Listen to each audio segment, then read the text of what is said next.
다윗이 솔로몬을 왕으로 세우는 것을 미루고 있을 때 밧세바와 나단이 들어와서 현재 돌아가는 사태가 무엇인지를 알려주었습니다. 하나님의 약속을 신속히 이행하지 않는 다윗을 책망했습니다. 오늘 본문은 다윗이 두 사람의 말을 듣고 어떻게 행하는지를 보여주고 있습니다.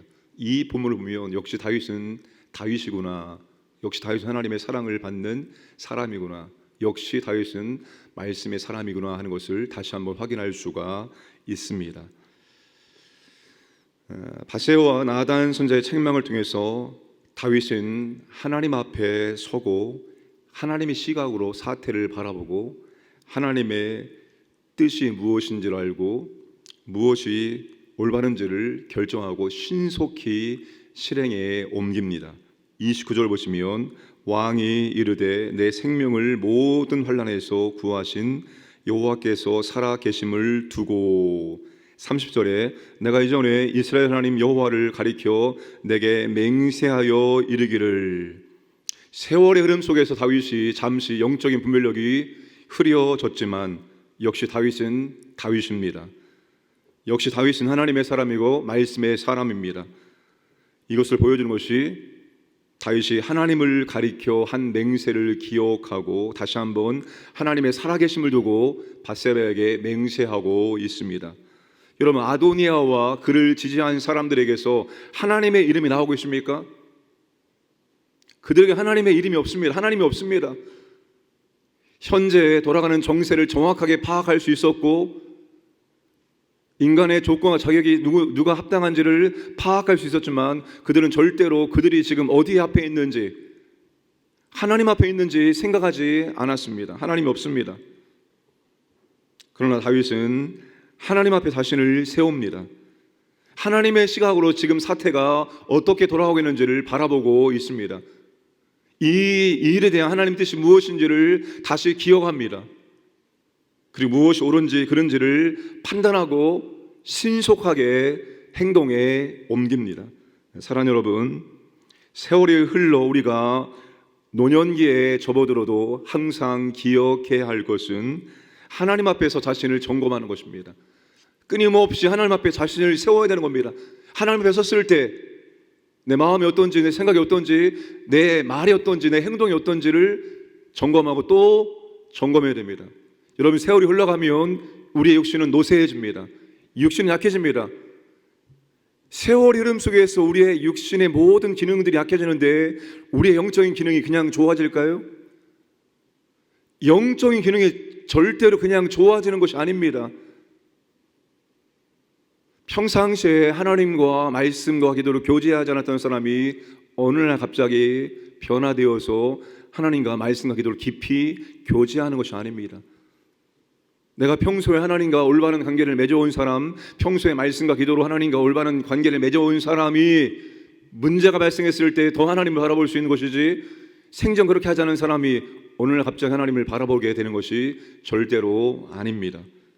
하나님 앞에 자신을 점검하고 하나님의 시각으로 사태를 바라보고 문제를 바라보고 이 문제에 대해 하나님의 뜻이 무엇인지를 반드시 알고 하나님 앞에서 나아갈 방향을 결정해야 한다는 것입니다.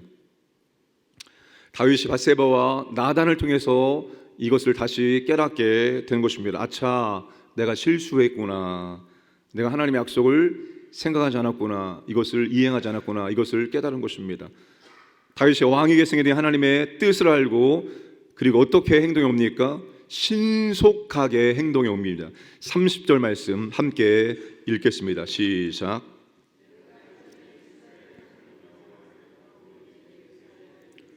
내 아들 솔로몬이 반드시 나를 이어 왕이 되고 나를 대신하여 내 왕위에 앉으리라 하였으니 내가 오늘 그대로 행하리라. 아멘. 내가 오늘 그대로 행하리라. 내가 오늘 그대로 행하리라.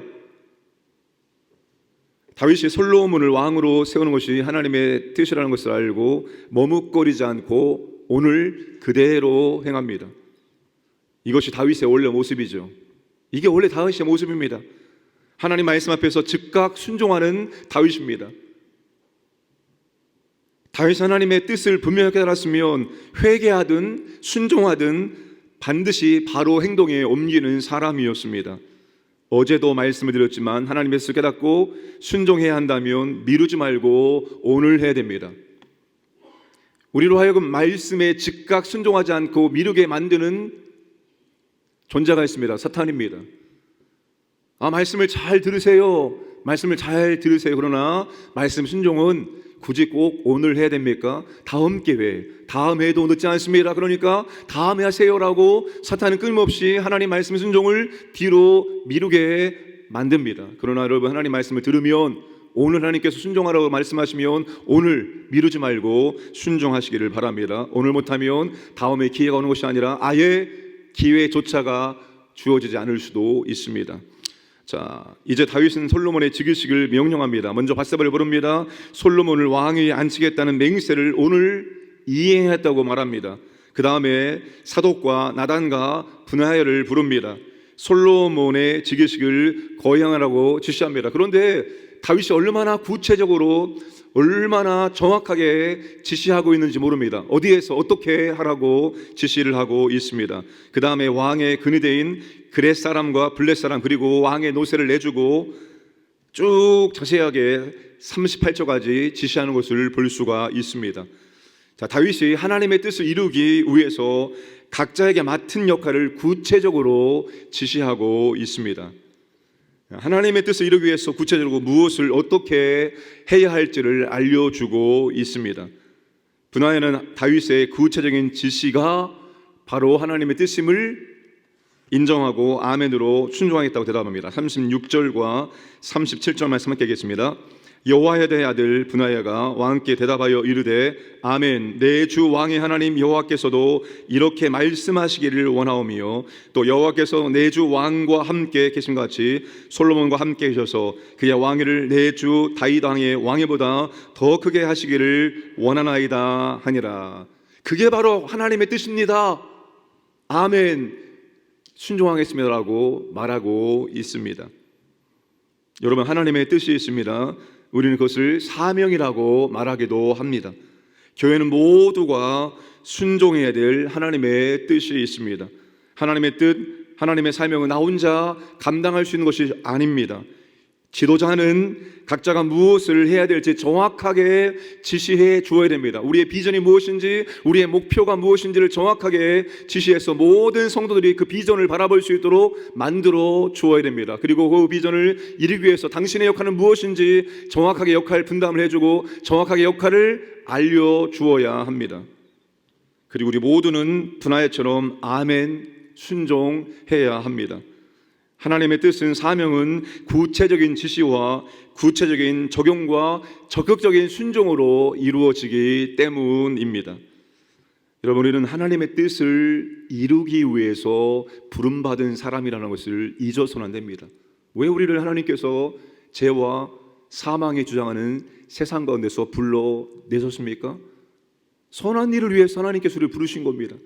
아름다운 그의 덕을 선전하기 위해서 우리를 불러내신 것입니다. 우리는 분명한 사명 때문에 부름받아서 이 공동체에 모아주신 것입니다. 우리가 공통 분모가 무엇입니까? 우리는 아무것도 없습니다. 예수 그리스도 그분 때문에, 그분의 사명 때문에 하나님께서 우리를 불러 모아서 광연교회라는 공동체 안에 함께 신앙생활할 수 있도록 인도하신 것입니다. 그 사명을 위해서 부름받은 사람들이 저와 여러분들입니다. 사독, 나단, 브나야는 아도니아에 부름받지 못했습니다. 그러나 이제 그들은 다윗의 부름을 받고 솔로몬을 왕으로 세우는 일에 주역이 되어집니다. 우리는 하나님의 뜻을, 하나님의 사명을 거스르는 모임에 절대로 동참해서는 안 되는 것입니다. 우리 하나님의 거룩하신 뜻, 하나님의 사명을 이루기 위해서 부름받은 사람이기 때문에 어찌 되었든 간에 우리가 그 사명을 이루는 데 협력하고 거기에 동참하고 거기에 함께 해야 된다는 것입니다. 사랑하는 여러분, 하나님의 뜻을 성취하기 위해서 부름받았으니 내가 그 사명 감당하기 위해서 내가 해야 될 일이 무엇인지 그 작은 일이라도 감당하시는 저와 여러분 되기를 주님의 이름으로 축복합니다.